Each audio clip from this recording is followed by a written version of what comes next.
എല്ലാവർക്കും ശുഭദിനം. ഞാൻ എൻ്റെ രാവിലെയുള്ള പണികൾ തുടങ്ങി. ഇന്നിവിടെ ഉണ്ടല്ലോ നല്ല മഴയാണ്.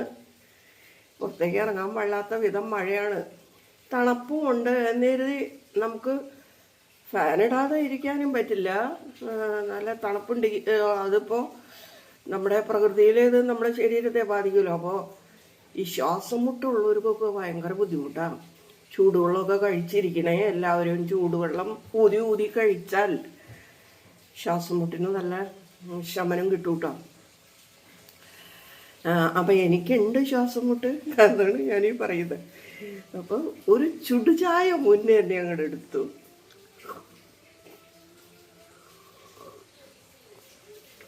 ഊതി ഊതി കുടിക്കുന്ന ചായയാണ് ഞാൻ കുടിച്ചുകൊണ്ട് ഇങ്ങനെ വന്നതാണ്.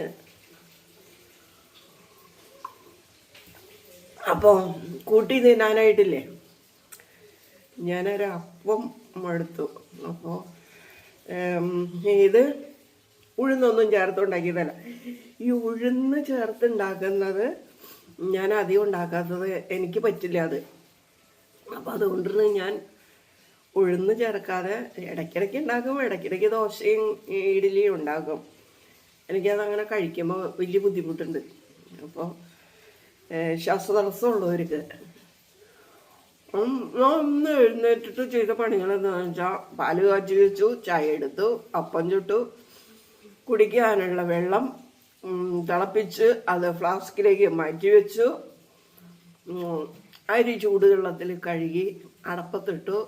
ഏതാണ്ട് തിള വരാറായി. ഇനി അത് തിളച്ച് കഴിഞ്ഞ് കഴിയുമ്പോൾ ഞാൻ അത് റൈസ് കുക്കറിലേക്ക് ഇറക്കി വയ്ക്കുകയുള്ളൂ.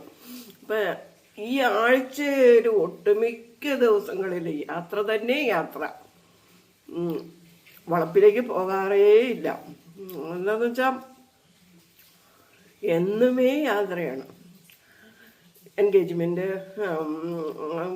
ഒരുപാട് ഇതുണ്ട്. പള്ളിയിലെ പൂക്കുള്ള ചില കാര്യങ്ങൾ, അങ്ങനെ ഒരുപാട്. ഇന്നുണ്ട് ഒരു പൂക്ക്. അപ്പം അരി ഒക്കെ വെച്ചിട്ട് ഇന്ന് മഴയുടെ നോക്കിയിട്ട് പള്ളി പോകാൻ എഴുതി ഇരിക്കണത്. എല്ലാവരും ചായ കഴിച്ചോ? എല്ലാവരും മഴയത്ത് ഇങ്ങനെ കുനിക്കൂടി ഇരിക്കുകയല്ലേ. ഉഷാറായി പണിയെടുക്കുക എന്നെ പോലെ. ഞാൻ ഇത്രയും പ്രായമൊക്കെ ആയില്ലേ, എന്നിട്ട് നന്നായിട്ട് പണിയല്ലേ. മടി പിടിച്ചാൽ പോയി എല്ലാ കൂട്ടവും.